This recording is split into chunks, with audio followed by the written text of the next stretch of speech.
Final piece of racing action for the day, the Phakisa 200, basically mixing the super hatch and 111 categories together for 200 kilometers of four-wheeled racing action around the Phakisa freeway track. As always, the Extreme Festival of Motorsport really does know how to entertain the crowds, this being one of the highlights, not only for the drivers, but for the spectators alike. We've got the likes of Harry Erangi's, QUAN-CHAI and George Bezaidenhout, the men to look out for. As always at Phakisa, the Phakisa 200, one of the highlights of the year. To run through quickly how this works, any super hatch car, any 111 sports and saloon car can participate, but they've got three options. One, to drive on your own, or to drive with a partner. You've got to come in for a compulsory pit stop, which requires you to clean the windscreen, take the wheel off, and if you need to, refuel. It's going to be amazing. 200 kilometers coming your way. Rob, one thing you need to take into account is tactics. Last year, driving in the Mini, safety cars and pit stops were crucial. If you get them all wrong, it can cost you dearly. If you get it right, you can take a victory while you're sitting in pit lane. They always say that you can win the race in the pits in these kind of races, and coming from the 24-hour race that I do on bikes, it's the same thing. You've got to get your pit stops right, and it's all about consistency out on track as well. You don't want to push the car too much to get any kind of little gremlins coming in. You need to finish the 200 kilometers. It really is a long distance. It works out to about 49 laps of racing around the Phakisa freeway, so a lot of racing. Remember, a lot of these drivers have already done a lot of racing today, so it really is not only a mental but a physical game as well now.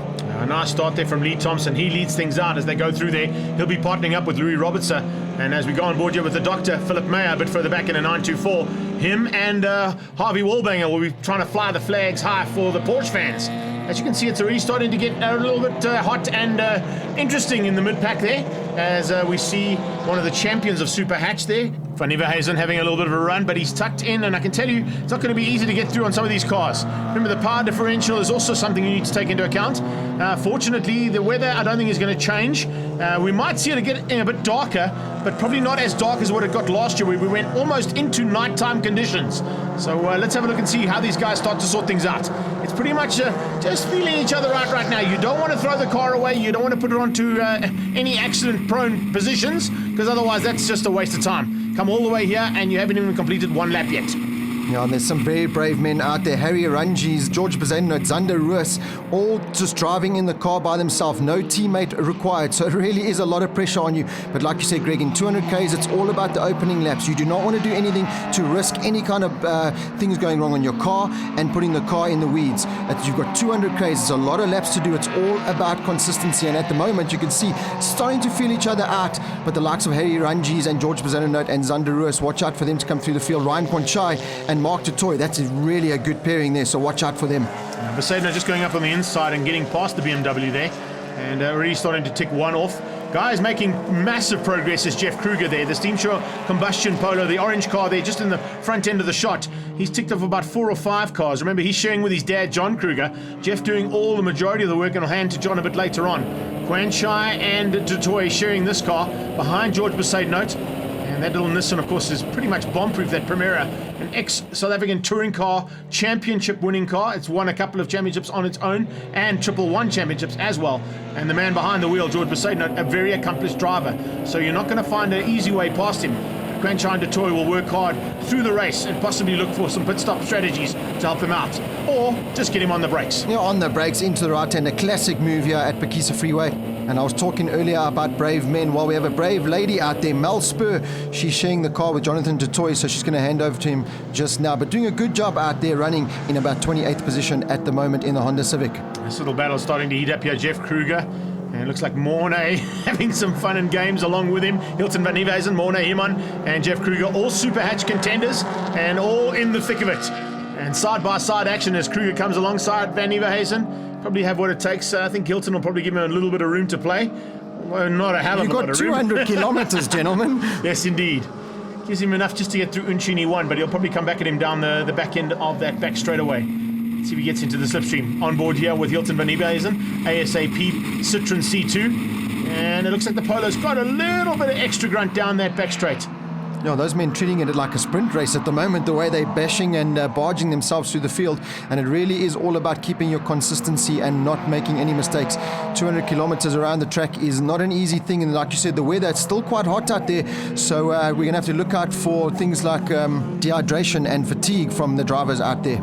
You know, when you come in to refuel, you'll try and refuel the body as much as the car. This is a nice battle as well. Nick Martin, because our Class B champion, taking on last year's 111 overall champion, Craig Buerta. Golf 2. Right on their tail is the Porsche. So there you can see the kind of mix that we've got. Cotwell having a good run in the Opel Superboss, just behind another Porsche. And then a man who had issues right from the start there. And a problem, unfortunately, for the big Nissan 300Z of JB Breert. He was actually parked on the sideline at the start. Had to get his pit crew to run across and help him start the car. He did get going again, and you can see that he's back in the field. But in this kind of a race, you cannot afford to have an issue like that so early on. Yeah, it's great to see that we still have all 41 cars out on track and racing, but it's starting to settle down a bit now with the team pairing of Louis Robertson and Lee Thompson still leading out front. Harry Ranji's Ryan QUAN-CHAI and the Mark Dutoy pairing with George Bazano still trying to make his way through to pick up that top 3 position. Yeah, those first 4 cars are very evenly matched, and I think it's going to be a bit of strategy in terms of pit lane. What's going to happen here? Are they going to start coming in early? Are we going to wait till very late in the race to make those pit stops? As we go on the back straight here with Hilton van Nieuwenhuizen, you can see he's lost a little bit of ground, and I think Van Nieuwenhuizen will be a bit concerned about the pace that he's got here. Starostecki starting to make his way through. Remember, him and Gianni Giannakora are sharing that car and having a bit of a run as they go on the inside of Chris Davison's Superboss, and that Superboss being piloted by Morna Himon to start off with. So looks like that Superboss has lost out a little bit to the BMW, and now as the GNH car comes ahead, looks like things are also starting to heat up in the back as we see Brett Garland starting to come into it with Gerber. And those two are a nice pairing as well. Jean Gerber and Brett Garland. Wow, it's a really very strong team to be in a 200k race.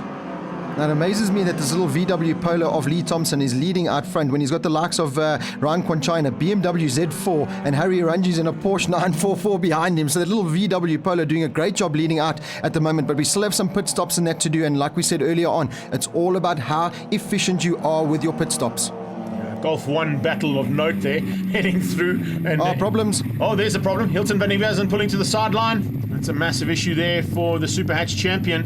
His car, unfortunately, well, it doesn't really give that many hassles. That's the first time I've actually seen it with an issue where he's had to pull off the circuit. Speaking of pulling off the circuit, a couple of cars now involved in an incident, and a safety car has been called. QUAN-CHAI dives in. Harry Ranjis is going to follow him. So, Thompson taking the gamble and staying out. Looks like that's young Jason Page, who's partnering up with his stepdad, Des Bloem, in the custom shop BMW, and now pit lane is frantic. That's so clever from the likes of Harry Ranjis and Ryan QUAN-CHAI to pit while the safety car's out because you're going to make up the time. And one excited man looks like Wayne Wall down in pit lane. Feeling pumped? Yeah, boy, let's do it! Yeah. He certainly is loving life. Right, QUAN-CHAI's handed across to Mark Dutoy. And looks like their pit stop has gone to perfection. Good possibility they're going to get out and be the first car out in the top contenders. Looks like Mel Spur's run going well. The VTEC wire came off from the word go, so I had a little bit of a battle just trying to keep the power up. Obviously, by the time the first couple of guys started lapping me from my class, I knew it's almost halfway, let me come in, at least Jonathan will be waiting and not working on the timing.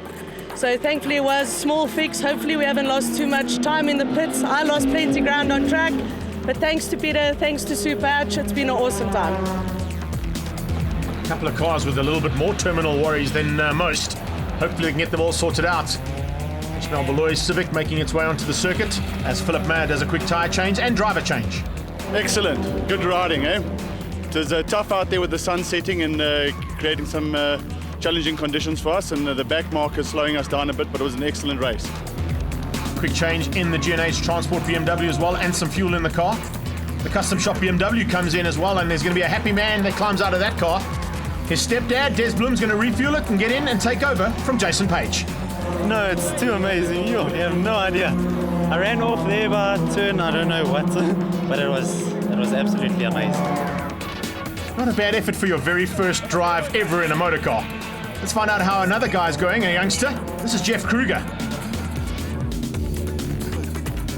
Hopefully we can keep our track position. I'm not sure where we were on track, but it went well. But we just, you can see we eliminated a tyre. So we put a new one on now. Hopefully that'll last to the end. So let's wait and see.